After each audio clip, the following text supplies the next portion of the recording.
So we talked about a lot, but what we haven't talked about is you. So how do you stay the course as a leader? How do you embody? Because you have some tough days. Every day in leadership is not a great day.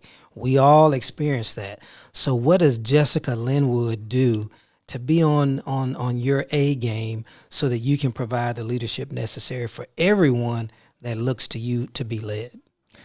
Well, if I can be completely transparent. Absolutely. Prayer and scripture reminders, and I have to do that daily. Right. I cannot miss a day.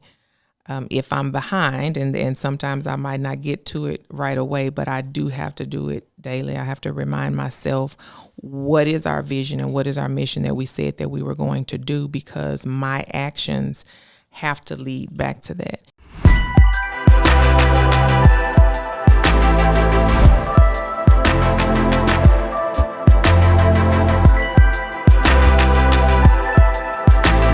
Hi, my name is Dr. Mark Smith, and I'm superintendent of Duncanville ISD, and this is my podcast, Super Intentional. I'm Dr. Mark Smith, superintendent in Duncanville ISD, and this is my podcast, Super Intentional.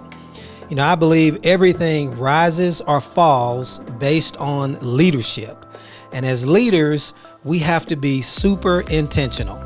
Today, I am talking to an outstanding leader, Miss Jessica Linwood, who's the principal of the Acton Leadership Academy. And so I am so excited that you have joined us today. You have so much to provide to our listeners. And so we're just going to have a great time talking about you and Acton Leadership Academy. So, you know, you haven't been in Duncanville for a very long time. What has been your journey to Duncanville ISD? Well, prior to coming to Duncanville, I worked in Dallas ISD. Actually, my entire education and career was in Dallas ISD. I'm a graduate of Dallas ISD, and I have served at every level, actually. I've served at elementary, middle school, and high school. And just prior to coming to lead the Charles Acton Leadership Academy, I was at Ann Richards Middle School as an assistant principal. So now you may remember this. We interviewed you like right in the middle of the pandemic, and it was all Zoom. And that's not normal for us. So my first interaction with you was on a computer.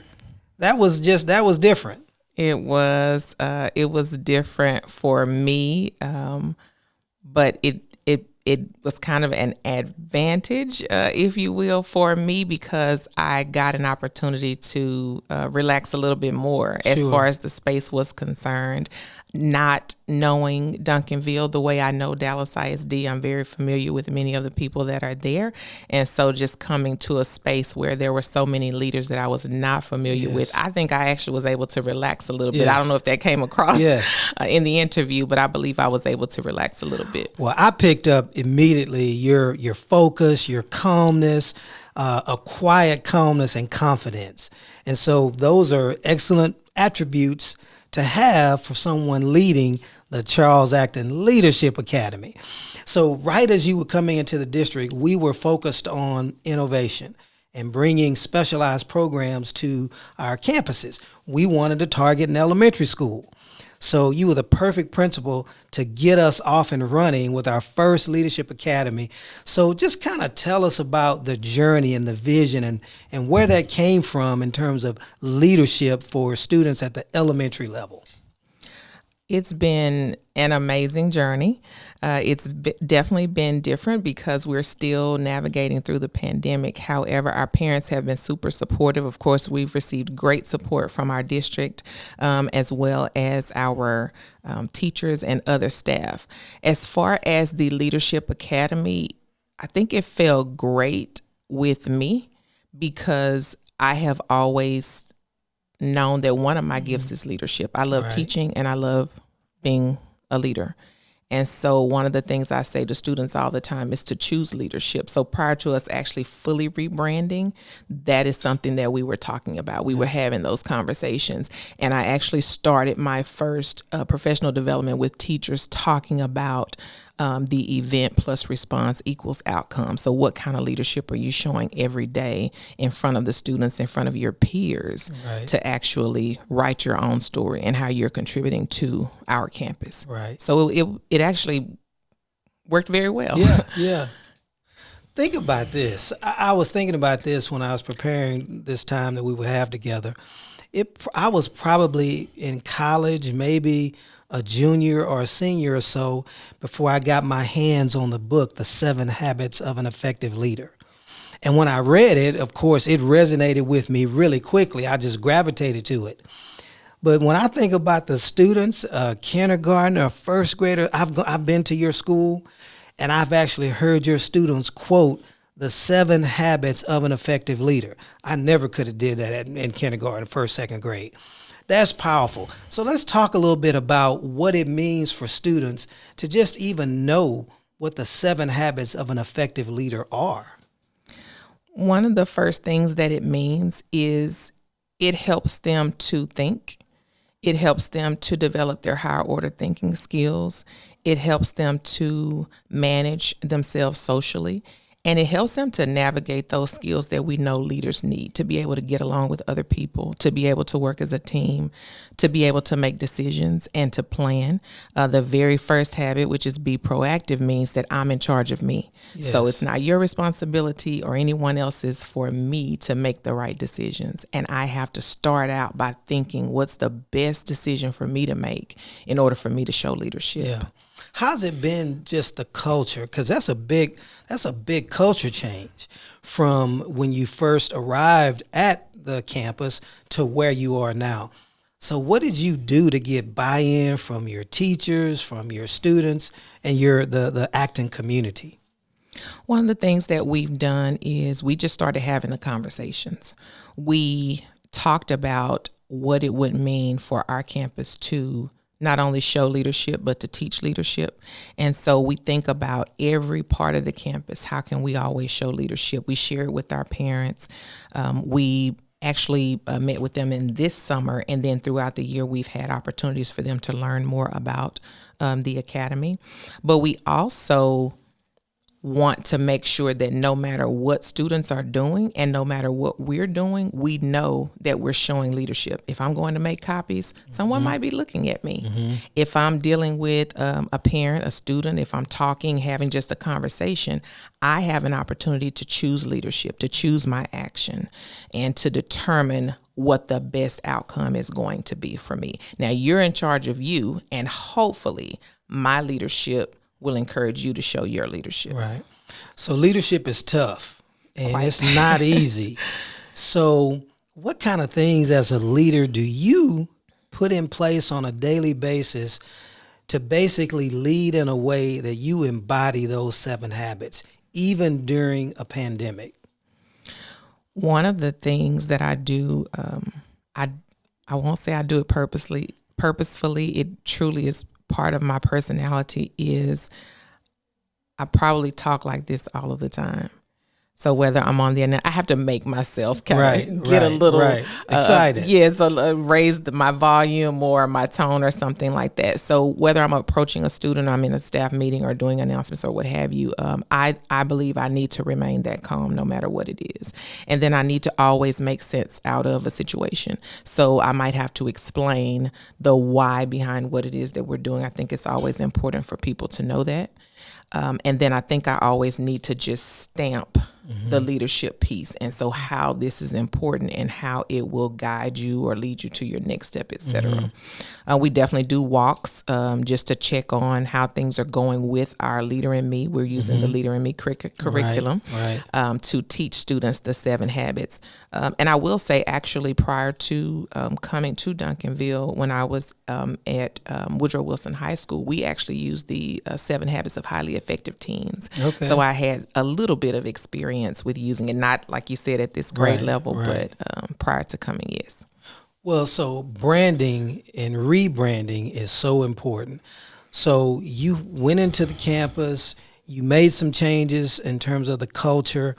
I've also seen some visual differences on the campus from prior to us implementing the Leadership Academy.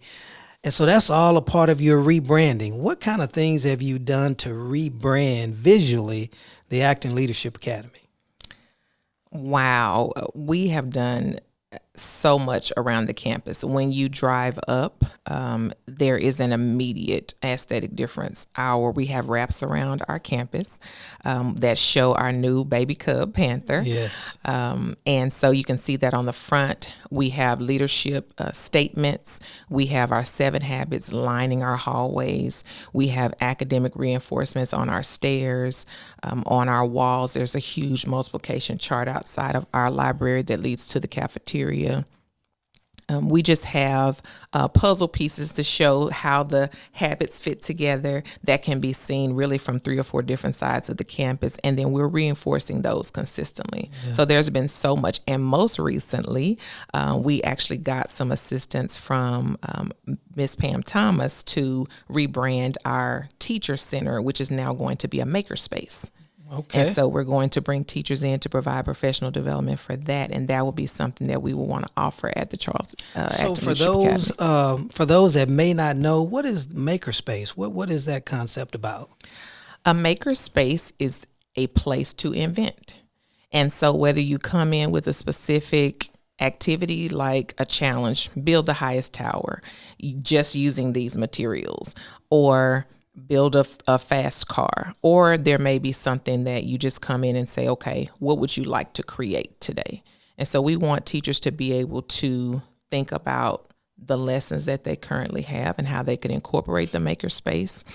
Or if we have an opportunity to build a club, which we're thinking about for next year, we probably won't do that this year, but we'll be able to bring a club in. Well, I thought about, I guess maybe 2-3 months ago, we had the Commissioner of Education, Mr. Mike Morath. He came and did a site visit. This rebranding that we're talking about, that was one of the things that they highlighted that was so positive about that experience. So when you have the Commissioner of Education, Mike Morath, comes to visit your campus, what was that like, and what was the preparation leading up to that? Well, knowing that he was coming, we were, or I can't speak for anyone else, I was a little nervous. That's normal. However, I will say his visit, it went very well. It was very smooth. Everything was personable. It was just having a conversation similar to here.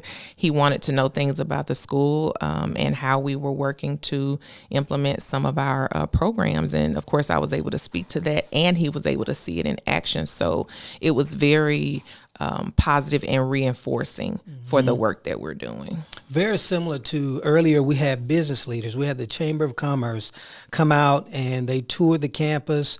And guess who led the tour? Not you, but the students. The students led the tour. And then there was a performance. And I could see in the audience how they were so impressed with the command and comfortableness at which the kids were able to recite those 7 habits, highlight different things throughout the building.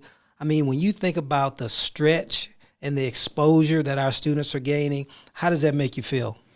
It feels amazing, and I have to give that credit to our staff.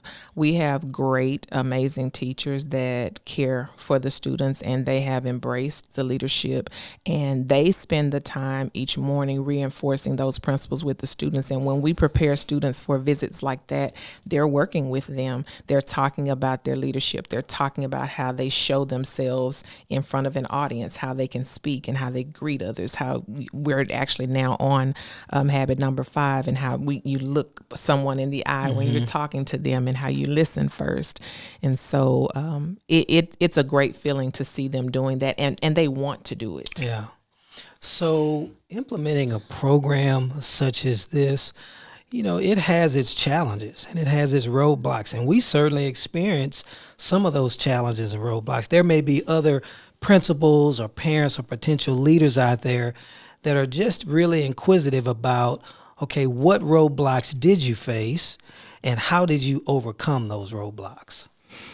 I think one of the first things we needed to do was make sure that we were all trained in Leader in Me and the 7 Habits. Of course, some people have familiarity with it, so we wanted to make sure that we all got the training at the same time. So we actually had an extended day last year so that we could start the training, and then we reinforced that throughout this year so that teachers could know what it was that we were doing.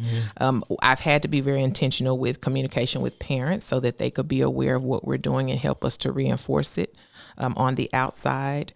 I would say just right now with us rebranding in the pandemic, there have just been some things that are gaps, right? Social gaps, students not having as many opportunities to socialize and know how to get along. So just reinforcing some of those things with students, and then making sure that we're focusing on our academic piece, Right. Because that is a part of leadership. So we're reinforcing our behavior, our academics, and our leaderships at all times. What have you seen with your teachers? You know, because this is new. You were a new principal coming in.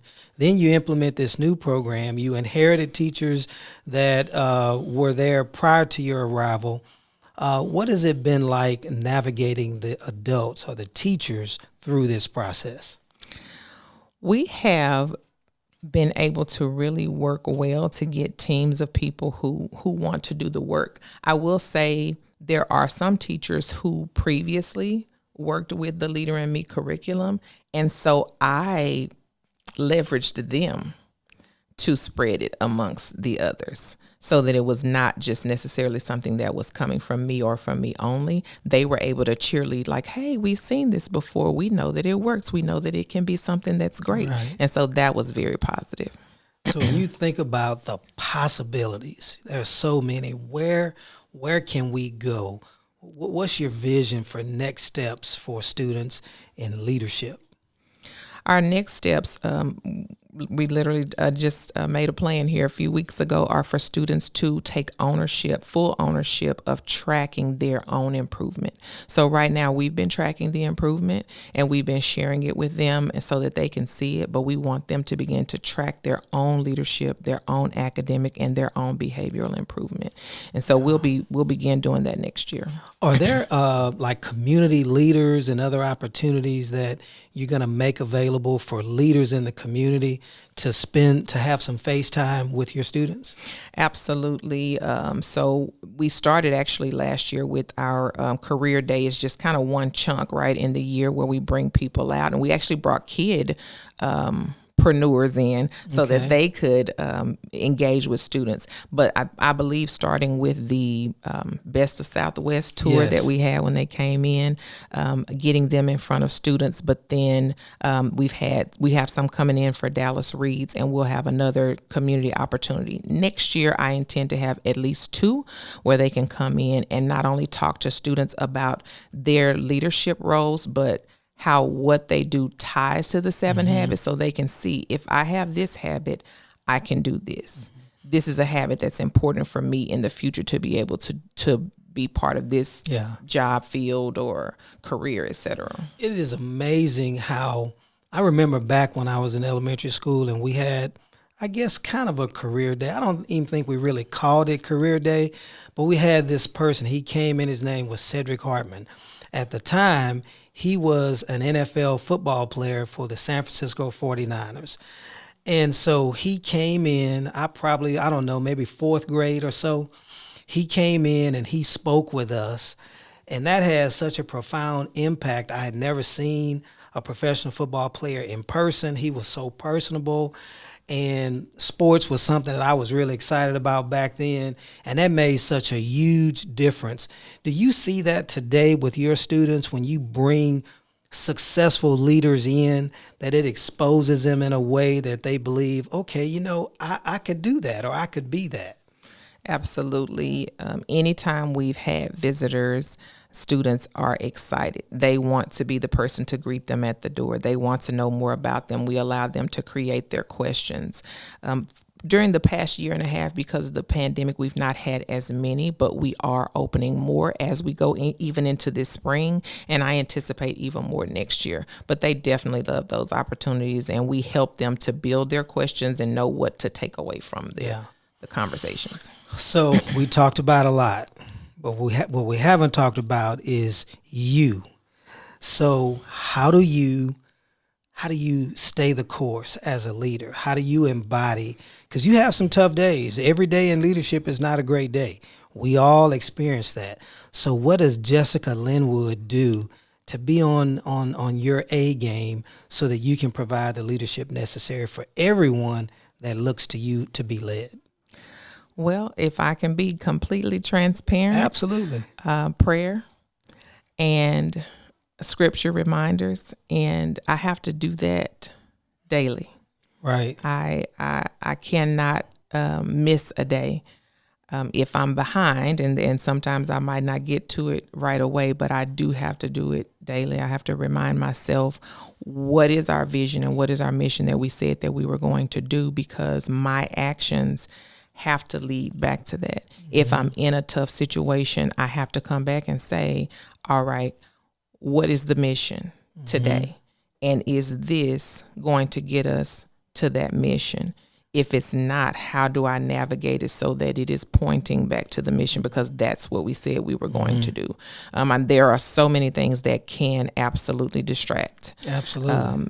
Very easily. And so I also have to think about who is watching me, who is listening to me, and who am I influencing?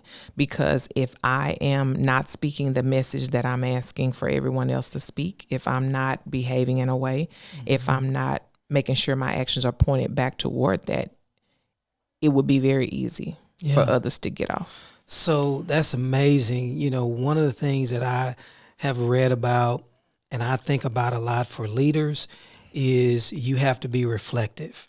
And that's exactly what you just articulated. You are reflective enough on your own leadership that you go back and you will have a morning routine, if you will, so that you can get in the right frame of mind. That's so key for me and for any leader out there, because people look to us and it's a heavy lift. And so if there was like one thing that you could say to a potential leader, someone that's striving to be a principal or to lead any organization, you know, what would that be? Let's see, one thing. One thing. There are hundreds, but the first thing that comes to your heart and mind, what would that be? Well, I will use our second 7 habit, and that is begin with the end in mind. Yeah. That's habit number 2. And I think if you do that, you know where you're going, and you can always come back to that to help guide you. Does that work in our personal lives too? Absolutely. Yeah. How do you use that in your personal life? Well, I have little ones, and I have to think about what is it that I want them to be as citizens, and then what do they want to be? Because mama has what she thinks. Sure. And then they are their own person, their own personality. But my job is to help them to realize that, but also in the best way possible. Yeah. So I have to make sure that just because you want it, is it safe? Is it something that you should do? Is it the right thing to do? That's right. So I'm not there to be just a check off, person. I have to guide, I have to redirect, and I have to explain sometimes why I know this is not the way that we need to do this. So let's learn a better way. Yeah. Yeah. So beginning with the end in mind, when you think about what that means, I think about, we may not have coined it that way back when I was in college, but just having a goal and a destination that you're trying to reach, and then being able to map out those steps in order to reach that. Many say that the battle is halfway won, just beginning with the end in mind and having a plan. I would agree. The only thing that you have to do is stick with it. Absolutely. So you have to be consistent. You have to if I can refer back to, we've been watching the hearings for our recent justice nominee. Yes, absolutely. And I heard her say that someone told her to persevere. And that is what leadership takes. Absolutely. Every day. So if you have a plan and you can persevere, you can be successful. That's right. Well, I tell you, we have many that are watching and listening to this, and these are valuable nuggets for principals, for anyone that's in a leadership role. I'm so excited about what you're doing at the Acton Leadership Academy, what our students are being exposed to at a very early age, and I'm excited to see them grow through the academy and moving on through our system, showing those leadership attributes. You're the perfect person to be leading this program. I like your reflection thoughts. I like the way that you have command and control.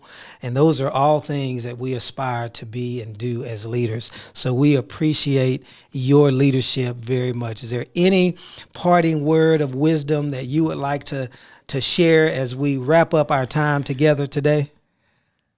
Well, I tell my entire campus every morning to choose leadership and to make it a great day, because the choice is always yours. I like that. Choose leadership, make it a great day, because the choice is always yours. I picked up keyword choice. We have a choice. We can choose how we respond to whatever situation we're in. So I'm excited about that. I'm excited about our Leadership Academy at Acton. This has been so great for me. I've got so many nuggets that I can take away and apply in my everyday leadership. This is the kind of leader that we have in Duncanville ISD, and we are so fortunate to have your leadership, and our students and staff. Everybody's so fortunate to have you leading our campus. So this has been great. So as I always say, leadership matters. I think that everything rises or falls based on the leadership. And so to be an effective leader, you have to be super intentional. We hope you enjoyed this episode of Super Intentional with Dr. Mark Smith. Go ahead, like, comment, and subscribe to our YouTube channel. If you're listening on audio platforms, be sure to subscribe and rate the episodes. Follow us on all social media platforms.